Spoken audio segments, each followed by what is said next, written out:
Sandy. My reading today is by Calvin Hill, and it's just a portion of his book, Reflections of Life. He says, reflections of life is a combination of all our life experiences, all of the things we have seen, all the things we have done, and all of life's choices that we have made. Reflections of life will be your mirror into your life, where you will recall images and slices of life. It will reflect the good times, the bad times, the sad times, and the happy times, reflecting on the emotional highs and lows of your life and everything in between. You will reflect on the loves of your life which were good and the loves of your life which were devastating. We are all unique and wonderful individuals whose lives are unique in their own way. Your life and your reflections belong only to you. Your life is the only one exactly like it in the whole world. Only you have done all of the things in the exact same way, at the exact same time, with the exact range of emotions and your unique sequence of thoughts about what you are doing and why you are doing it. You have your own unique way of reacting to what you have seen, what you hear, what you feel, and how you express yourself about any given situation you encounter from day to day. Well, Calvin goes on and on in this vein, but I think you get the idea. The ideas of uniqueness is not a foreign one in Unitarian Universalism. It is the basis for our questioning of how one faith could fit, how one faith could fit all, how one pathway would suit every traveler. And yet our uniqueness does not make us separate. Rather, it draws us together, seeking one another's stories. How did you decide to do this? How did you happen to choose that? Just like the story we heard this morning from Sandy. What are our differences? What are our similarities? The former we find exciting, silly, shocking, or enviable, but it is the latter we find in which we find comfort and stability. We have many of the same truths, the same yearnings, safety, satisfaction, a place in the scheme of things, love, peace, justice, and a place to call home. We speak about these in many different ways, illustrate them with very different stories, but the purpose is the same. The longing and the hope is the same. We simply want to feel at home in the world. And now Annie will play us one version of a home story.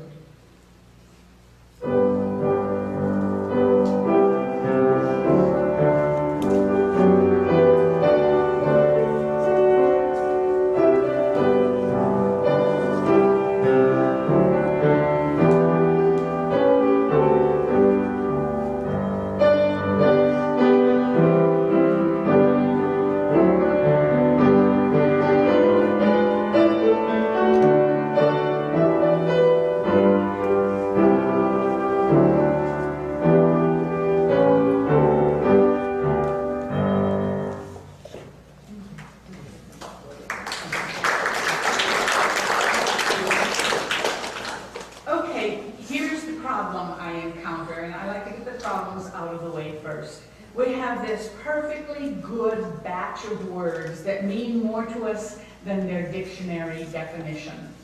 Attached to their syllables are memories and emotions, some of them good and some of them bad.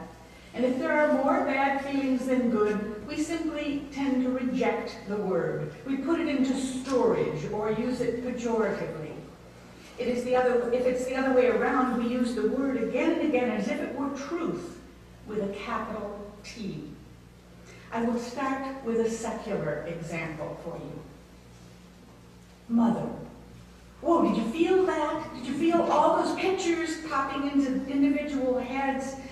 The explosions of feelings, and each head is filled with a different variety of remembrances and sentiments, good, bad, worrisome. Some words even influence how we act.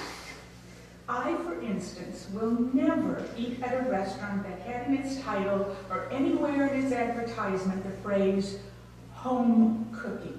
Because when I hear it or see it, the explosion in my head screams, run! You see, my mother fell in love with a pressure cooker when she was very young. And everything we ate except possibly dessert, was cooked in it. Chop suey in the pressure cooker. Steak in the pressure cooker. Spinach in the pressure cooker. Everything we ate.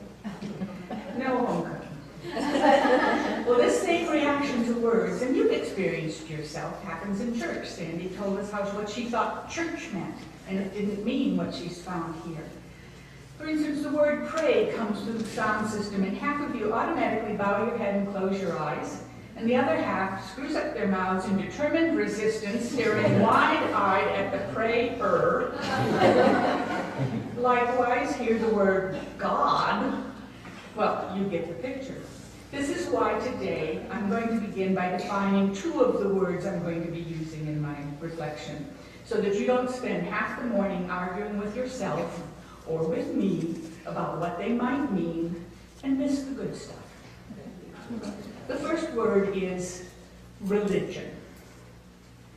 Did you know there is no agreed upon definition of the word? I discovered that in seminary. All of these intelligent people who make their life work religion do not have a common definition for the word. There are several definitions. It's one of those words that mean what you want it to mean. So, use it with impunity. What I mean by religion is how each of us consciously and contemplatively responds to life's experiences. For instance, if you cry when a loved one dies, that isn't a religious response, it's an emotional one. But if, over the course of time, you contemplate the deaths in your life, explore the idea with others, gather wisdom from books and teachers so that you have a sense of meaning and empowerment of how you live knowing you will die, that is a religious response. Today I'm going to talk to you about theology. One definition for theology is the philosophy of religion, so you can see why I had to attempt to define religion first. So that's what I'm going to go with, philosophy of religion. Whether you claim to believe in a higher power or none at all, doesn't matter. Theology is about the philosophy of your faith system. Thus ends the prologue. Now we can move on. When I was in seminary, the expectation was that each of us would develop a unified theology of our own so that we would always be able to say to our parishioners, here's what I believe, for example. I've done a lot of theology over the years, but I'm not sure how unified it is. And I keep changing pieces of it as I gather new wisdom. Still, I think of myself as a theologian because I continue to do the work, the philosophizing, the building of my own theology. I see theology as putting together a huge jigsaw puzzle, looking for the pieces that fit the holes, match the pattern, and complete a section of the picture. But it has to be the picture you're working on. And what I end up usually with is wisdom scraps. You see, that's what I call the little pieces of paper I copy quotes on, or scribble observations on, that I tear from a larger piece of the can and stack on my desk until I find a place for them. Usually they get buried and then I rediscover them. It's very exciting work. You know what I mean. When I'm ready, I build them into my theology like a collage, overlapping them, intersecting them. With each edition, I believe I understand a little bit more about life in general, and a tiny bit more about truth and meaning. I find I can't do it alone. I don't think that you can either. So I'm grateful for wisdom where I find it. In a book, in church, in people watching. And this is what I call living by theology. I'll give you some examples. One Sunday afternoon, winter before last, I attended a concert held in the church I was serving at the time. I came late and I didn't get my usual seat in the front row, so I found a place in the jury box, that's what they call the seats that faced each other at the side of the church, right up against the wall separating me from the emergency exit.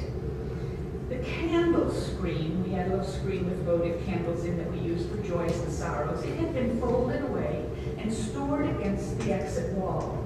I glanced over at it, I looked away, and then was drawn back in disbelief. 4 4.5 hours after the service had ended, after the screen had been moved out of the way, one of the candles was still lit. Somebody's joy or somebody's sorrow was bravely pulsing out its jubilee of life.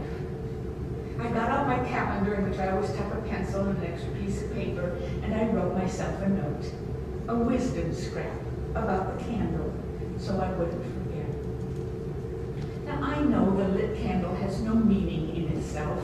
It was a manifestation of a physical process of oxygenation made possible by combining fuel, the candle wax, with a feeding mechanism for sustaining it, a wick, and a bowl for containing it. That's the logical reasoning part of it. But because I have the habit of theology, it meant a great deal to me. It had connections to me. I felt someone I knew or had seen that day had lit it because of a story that is part of his or her life and important enough to make a physical effort to emblazon a candle. It had symbolic meanings, hope perhaps, courage, individuality surely, community, witness, symbols that are all a part of my theology. It raised religious questions for me as well. Why this candle and not others? What is the meaning of life and death, which candles have as well as humans? Where is our inspiration for hope? And at the end of the concert, the candle was still lit, inspiring in me the twin sensations of awe and mystery, and providing for me a very theological afternoon of contemplation and wonder. One of my easiest and favorite ways of gathering wisdom scraps is through reading. And while I read theology books specifically for their content, I also read novels so that I might add another life experience to my own. I recently finished reading The Night Circus by Erin Morgenstern, and I recommend it to you. The first quote I wrote down was this: "The circus arrived without warning." Now, not everyone will be inspired by the same piece of wisdom. It might not sound like much to you, but it brought to my mind that some of the best things in my life have arrived without warning, with no planning or exertion of my own. My most recent job, for instance, calling me out of retirement to get paid for something I love doing, came like a night circus.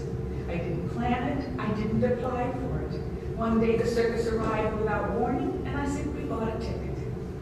The quote also reminded me of the very theological concept of grace, gifts from the universe that we receive without warning, without asking, without even deserving sometimes.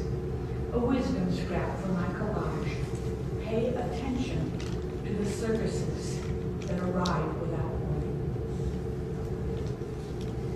Now, religion is full of paradox, inconsistencies, absurdities, contradictions, and yes, impossibilities. And why do you think that is? I think it's because life is full of the same things. In another book I just finished rereading, The Art of Racing in the Rain by Garth Stein, I was inspired to transcribe this wisdom scrap, a paradox to mysterious circuses. He wrote, "What you manifest is before you." To me, it says that we are co-creators of our own lives. We didn't create ourselves. We don't know why we're here. But hey, let's not waste the time speculating. We have the power to become who we wish to be within the confines of our physical manifestation.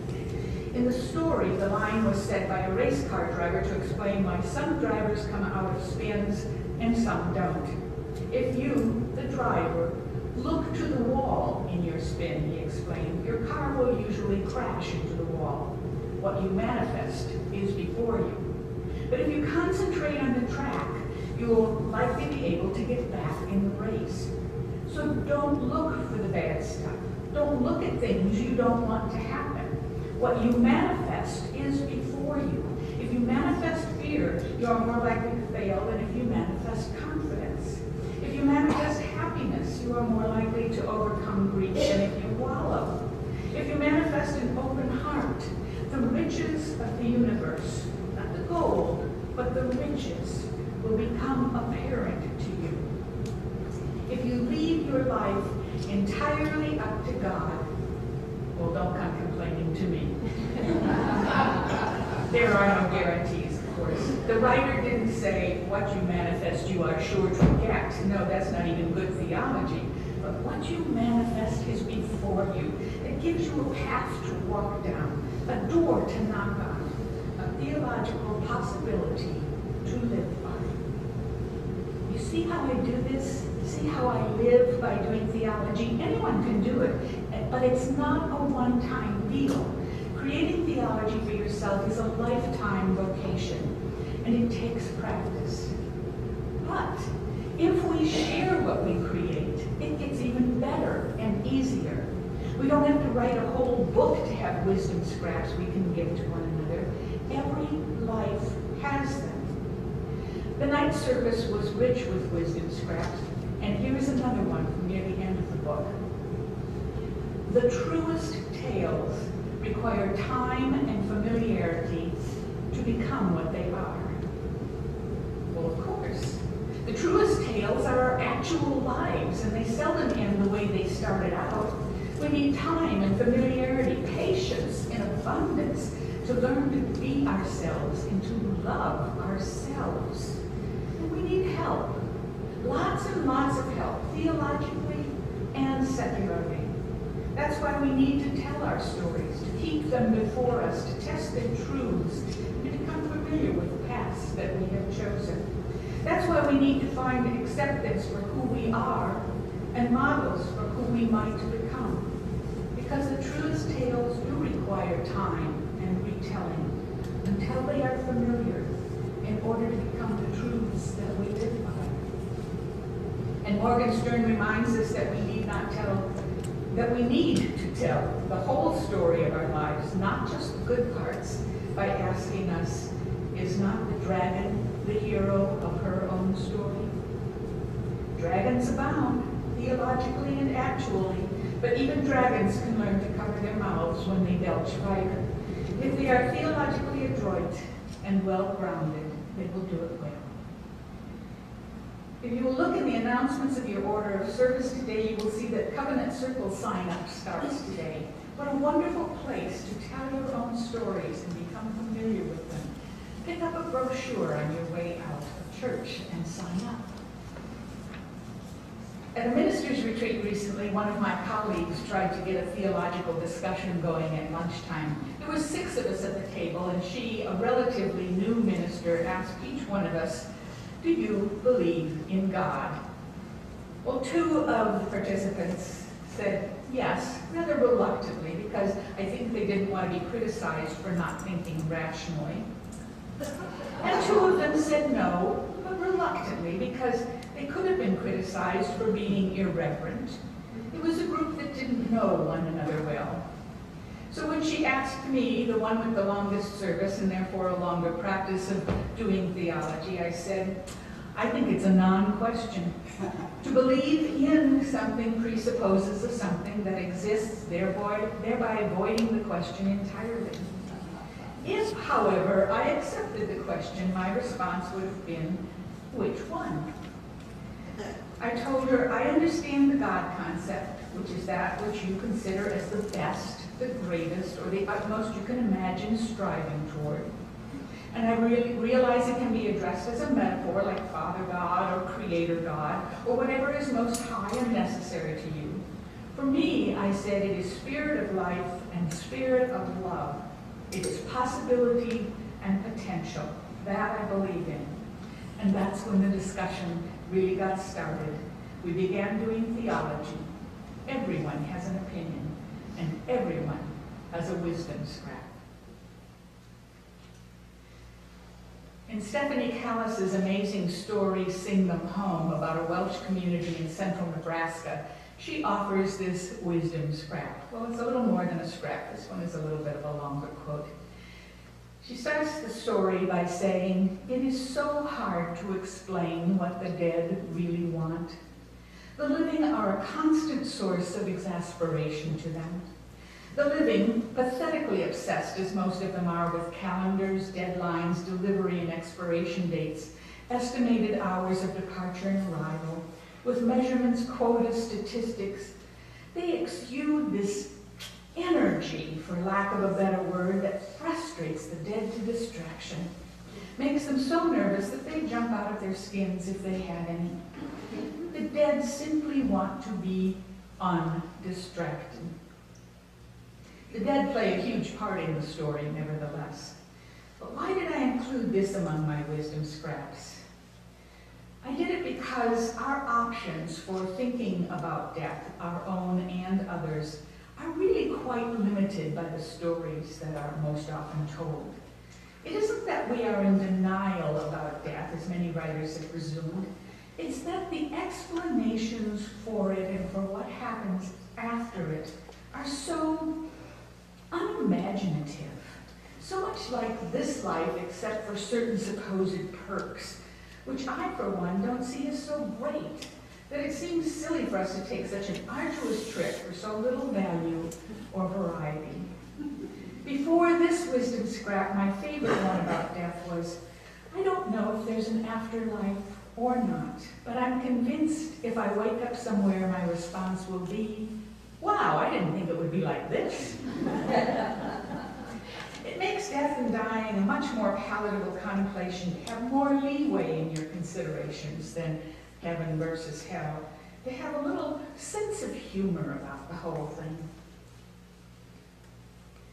My final theological lesson of the day comes from a wisdom scrap out of Elizabeth Berg's latest novel, Once Upon a Time There Was You.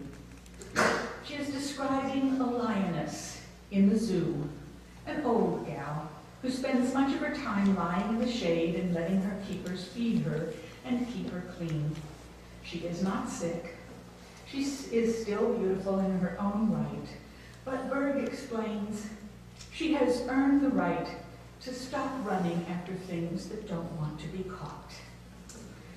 I added it to my theological collage because it helps me to put into perspective my most recent decision to retire, to move to Fort Worth in order to be near my daughter. Ministry is hard work even when you love it. You know that because I think you all do ministry of one sort or another. You take up tasks, you teach by example, you support one another, you go out into the world with courage, you honor all persons. That's ministry, and I encourage you to do it.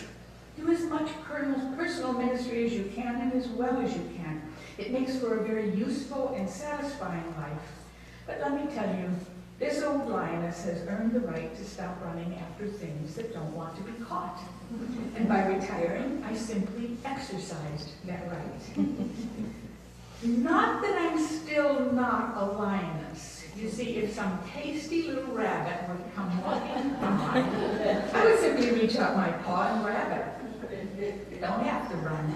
Something like being involved in creating covenant circles at Westside. I'll do that ministry. I will continue to manifest what I want before me.